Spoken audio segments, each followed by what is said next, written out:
that we really have the united opposition? First of all, Jagero, whether united or not, I don't even think we have opposition in Kenya as it stands today. Because we have people who have christened themselves the name United Opposition. But what exactly is an opposition? An opposition is always a government in waiting. So what does an opposition do? An opposition provides alternatives to better governance. And the second thing that an opposition does is that an opposition tries to look at the ills of the current administration from a factual basis, not from a rumor-mongering perspective. When you look at the times when Raila Odinga was the leader of the opposition, you would be able to hear of mega scandals in government that he would be able to talk about even before they happen. He would be able to come to Kenyans and tell them, wait a minute, there is this thing that is being done. This thing has gotten to this process. The process of tendering is up to this level, and this money is actually getting lost before it even happens. Meaning, he has been able to do their research. They have the facts about what is happening, and then they disseminate those facts to the people. That is an opposition.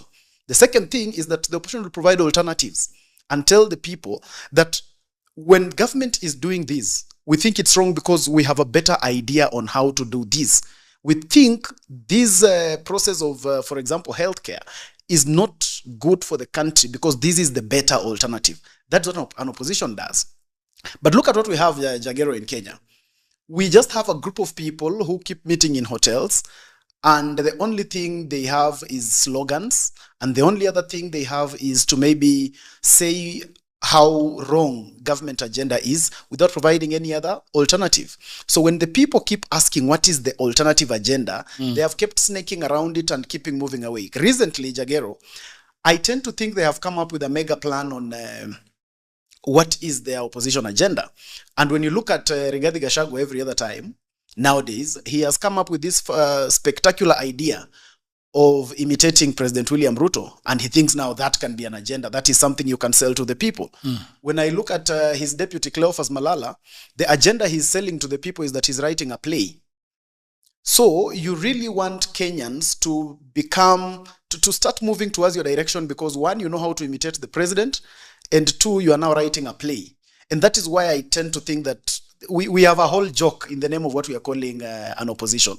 Now, to your question of them being united, I can assure you, Jagero, there is no unity in that opposition. Why? Because it's just a coalition of people who doubt each other. No one trusts the other, and that's why conveniently we'll come together once a while to give a press conference, but each of us must keep pushing their own agenda because we don't trust ourselves. That is why you'll see Rigathi going to the US alone. You'll see Kalonzo is now in the US alone. Everyone will be trying to canvass their agenda alone.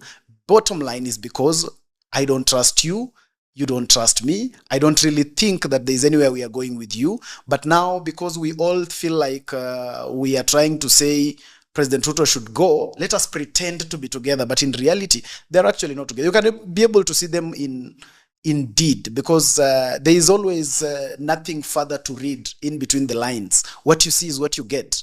And for as long as you keep seeing these divisions, that's just the reality. There is nothing like the united opposition.